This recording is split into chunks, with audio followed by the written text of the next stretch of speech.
Assalamualaikum warahmatullahi wabarakatuh. Eh, Pada pertemuan ini kita akan membahas terkait dua paradigma penelitian, yaitu paradigma kuantitatif dan kualitatif. Seperti yang telah kita sampaikan sebelumnya, bahwa ada dua jenis domain dalam penelitian manajemen sistem informasi, yaitu design science dan behaviorism atau keperilakuan. Nah, selanjutnya pada pertemuan ini saya bahas dua paradigma, yaitu paradigma kuantitatif dan kualitatif. Paradigma kuantitatif ini menekankan pada pengujian teori melalui pengukuran variabel penelitian dengan menggunakan prosedur statistika. Nah, pendekatan dari penelitian kuantitatif ini adalah pendekatan deduktif, yaitu dari general ke khusus gitu. Jadi biasanya kita dalam paradigma kuantitatif ini kita menguji suatu hipotesis atau asumsi kita. Apakah asumsi tersebut diterima atau tidak. Nah, biasanya paradigma ini dalam proses pengumpulan datanya kita menggunakan teknik-teknik seperti kuesioner, survei, dan sebagainya. Paradigma kuantitatif ini disebut sebagai paradigma tradisional, positifism, eksperimental, atau empiris. Kenapa disebut dengan positifism? Karena dia mengukur, benar-benar ada nilainya dan terukur, seperti itu, jelas. Paradigma kuantitatif ini yang membedakan dengan kualitatif, dia punya alat ukur yang jelas. Misalnya, alat ukurnya itu adalah kita mau mengukur sebuah berat badan, maka kita pakai timbangan yang jelas. Jadi sudah jelas alat ukurnya. Kita mengukur panjang, maka kita menggunakan penggaris. Nah, paradigma kuantitatif ini sangat jelas sekali pengukurannya seperti itu. Nah, di sini biasanya paradigma kuantitatif ini membantu kita dalam bukan membantu, tapi kita gunakan dalam penelitian-penelitian keperilakuan, seperti misalkan contohnya penerimaan teknologi yang menggunakan TAM atau pengukuran tingkat kualitas sistem informasi, kemudian pelayanan dari suatu sistem. Nah, ini menggunakan paradigma kuantitatif. Kemudian yang selanjutnya adalah paradigma kualitatif. Kalau paradigma kualitatif ini menekankan pada pemahaman mengenai masalah-masalah dalam kehidupan sosial berdasarkan kondisi realitas yang holistik, kompleks, dan rinci. Penelitian ini menggunakan pendekatan kebalikannya dari deduktif, yaitu bertujuan untuk mengkonstruksi teori atau hipotesis melalui pengungkapan fakta dari yang khusus ke general. Itu bedanya. Nah, pada paradigma kualitatif ini biasanya kita mengumpulkan datanya melalui teknik-teknik wawancara dan responden dari kualitatif ini boleh satu. Jadi tidak seperti pada kuantitatif. Jika pada kuantitatif kita harus tahu berapa jumlah populasinya atau memang populasinya tidak terhitung. Kemudian berapa sampel yang harus kita ambil, dia terukur sekali. Nah, kalau kualitatif ini tidak. Jadi responden itu diambil berdasarkan memang dia terlibat pada penelitian tersebut dan memiliki data tersebut seperti itu. Jadi hanya satu atau dua saja itu boleh. Itu perbedaannya. Jadi pada kualitatif ini lebih pada kita melakukan wawancara secara mendalam, kemudian secara khusus. Dari secara khusus tadi, fenomena yang khusus tadi kita konstruksi ke general. Jadi kita tarik teori atau hipotesis sehingga dapat kita simpulkan seperti itu. Jadi bila kita lihat ada paradigma kuantitatif dan kualitatif ini memang berbeda dari teknik pengambilan datanya, kemudian hasilnya, kemudian jenis. Kalau yang kuantitatif tadi dari general ke khusus, dan kualitatif itu dari khusus ke general, seperti itu. Itu tentang paradigma kualitatif dan kuantitatif. Nah, berdasarkan tujuannya, penelitian itu dibedakan menjadi dua, yaitu penelitian dasar dan penelitian terapan.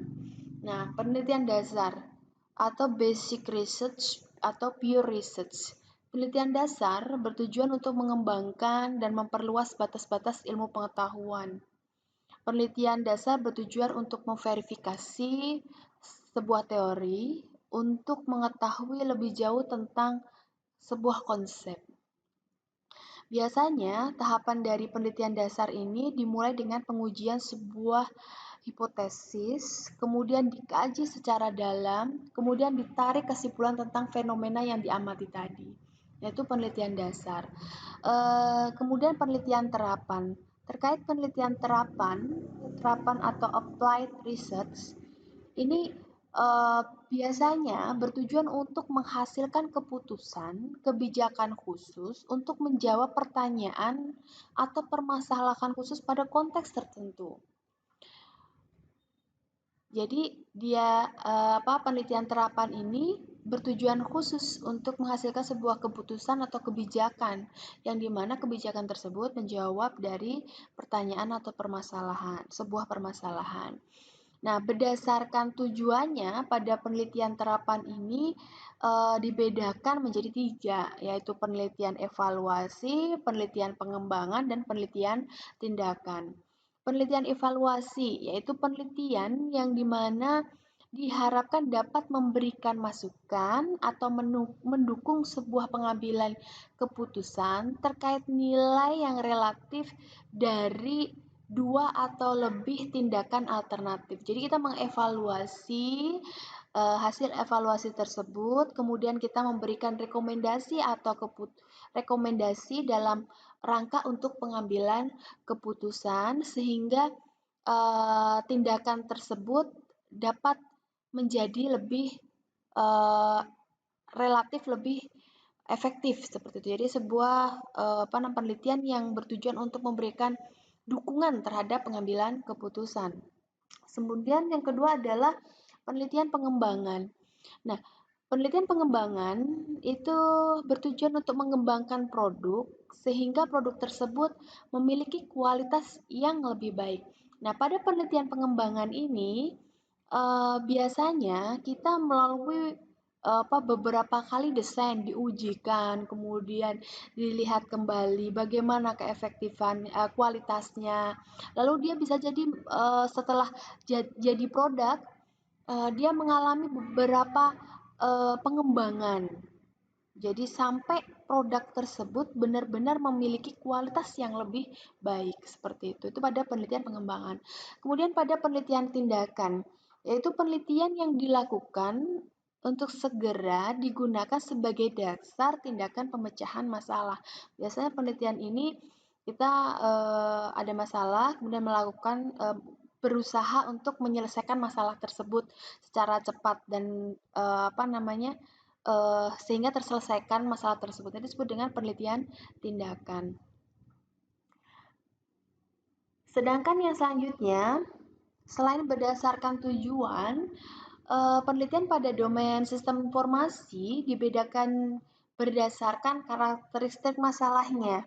Nah, ini ada 6, yaitu yang pertama adalah penelitian histori, kemudian penelitian deskriptif, penelitian kasus dan lapangan, kemudian penelitian korelasional, kemudian penelitian kausal komparatif, dan penelitian eksperimen.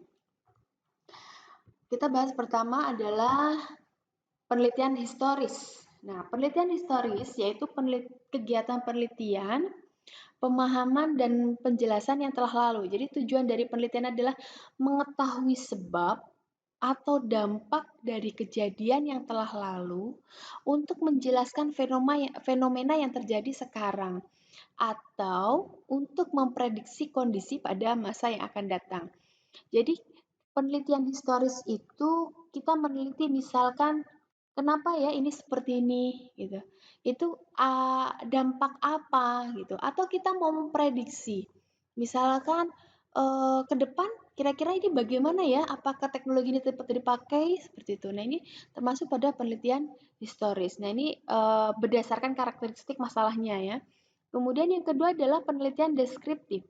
Penelitian deskriptif itu adalah pengumpulan sebuah penelitian yang mengumpulkan data untuk menguji hipotesis atau menjawab pertanyaan terkait subjek penelitian. Jadi kita mengumpulkan data, kemudian kita uji hipotesisnya, dan kemudian kita bisa mengambil kesimpulannya. Itu disebut dengan penelitian deskriptif. Sedangkan penelitian kasus dan lapangan, yaitu penelitian dengan karakteristik masalah yang berkaitan dengan latar belakang dan kondisi saat ini dari subjek yang diteliti dan interaksinya dengan lingkungan. Nah, penelitian ini bertujuan untuk memahami secara mendalam subjek tertentu untuk memberi gambaran lengkap mengenai subjek tersebut. Jadi, kita penelitian lapangan itu, penelitian kasus itu berarti kita subjeknya khusus. Jadi kita meneliti, kemudian kita amati bagaimana interaksinya dengan lingkungan tersebut, kemudian dari hasil penelitian tersebut kita memberikan gambaran secara lengkap terkait subjek yang kita teliti tersebut. Itu disebut dengan penelitian kasus dan lapangan. Kemudian yang selanjutnya yang keempat adalah penelitian korelasional, yaitu penelitian yang bertujuan menguji hubungan antar variabel dan membuat prediksi berdasarkan korelasinya. Jadi membuat prediksi berdasarkan korelasinya. Jadi dia menguji hubungan antar variabel. Biasanya hubungan korelasional yang cukup tinggi itu mengindikasikan adanya hubungan sebab akibat. Nah, ini disebut dengan peneliti korelasional. Jadi dia menguji hubungan antar variabel.